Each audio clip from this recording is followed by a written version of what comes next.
కాంగ్రెస్ లో తెలంగాణ వేడి తారస్థాయికి చేరింది. ఢిల్లీ నేతల చేతిలోకి వెళ్లిన ప్రత్యేక రాష్ట్రంపై ఇవాళ ఏదో ఒకటి చెప్పేందుకు రంగం సిద్ధం చేసింది. తెలంగాణపై అనుకూల నిర్ణయం తీసుకునే అవకాశాలే ఎక్కువగా ఉన్నాయి. అధిష్టానం ఏ నిర్ణయం తీసుకున్నా దానికి కట్టుబడి ఉంటానని పదే పదే చెబుతున్న ముఖ్యమంత్రి వైఎస్ చే తెలంగాణకు ఎస్ అనిపించే కసరత్తు జరుగుతున్నట్టు తెలుస్తోంది. తెలంగాణపై ఏదో ఒకటి తేల్చాలని అధిష్టానం నిర్ణయించింది. తెలంగాణకు ఓకే అనటం మినహా మరో మార్గం కనిపించని ప్రస్తుత పరిస్థితుల్లో ఆ పార్టీ పెద్దలు తెలంగాణ ప్రకటనపై 3 మార్గాలను సిద్ధం చేసినట్టు తెలుస్తోంది. వాటిలో ఒకటి త్వరలో జరిగే ఓట్ ఆన్ కౌంట్ బడ్జెట్ సమావేశాల్లో ప్రత్యేక రాష్ట్రంపై తీర్మానం ప్రవేశపెట్టడం. రెండోది ప్రణబ్ ముఖర్జీ నేతృత్వం వహిస్తున్న తెలంగాణ కమిటీచే ప్రత్యేక రాష్ట్ర అనుకూల ప్రకటన చేయించటం.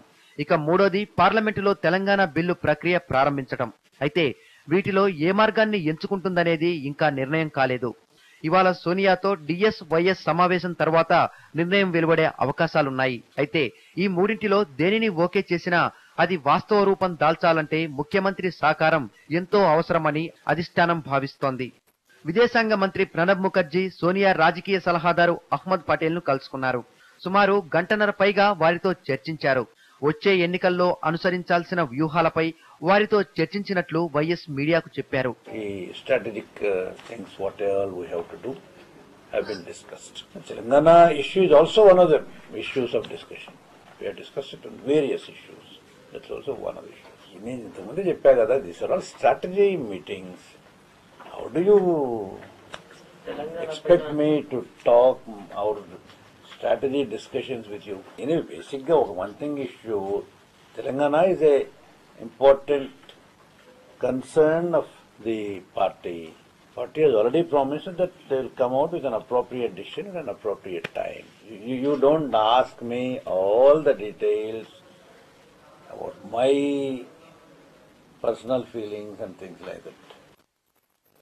తెలంగాణపై పరిణామాలు రోజు రోజుకు మారుతున్న నేపథ్యంలో తెలంగాణకు చెందిన కాంగ్రెస్ నేతలు ఢిల్లీ డెవలప్మెంట్స్ ను దగ్గరుండి గమనిస్తున్నారు.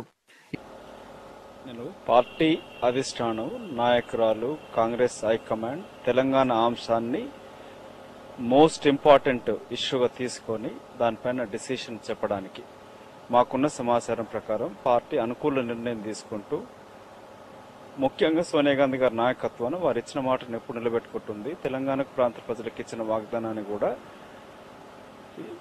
తీర్చే దిశలో నిర్ణయం కాబోతుందనే ఆశతో ఉన్నాం.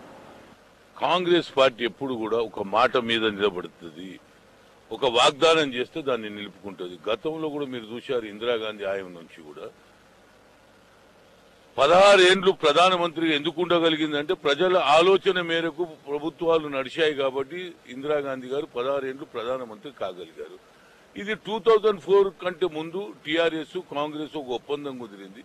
తెలంగాణలో సెంటిమెంట్ ఉంది. తెలంగాణలో జరిగినటువంటి అన్యాయం మీద నిరుద్యోగులు గాని యువకులు గాని అక్కడ ఉన్న ప్రజలు మా బ్యాక్వర్డ్నెస్ గురించి చెప్పుకోదలిచారు.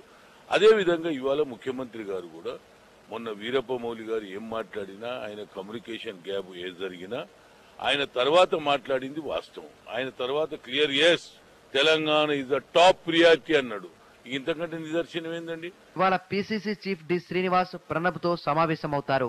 ముఖ్యమంత్రి కూడా ఇవాళ మరోమారు ప్రణబ్ ముఖర్జీతో సమావేశమవుతున్నారు. అనంతరం డిఎస్ వైఎస్ ఇద్దరు కలిసి సోనియాను కలిసే అవకాశం ఉంది. ఇప్పుడు వచ్చిన బ్రేక్ తీసుకుందాం, చూస్తూనే ఉండండి.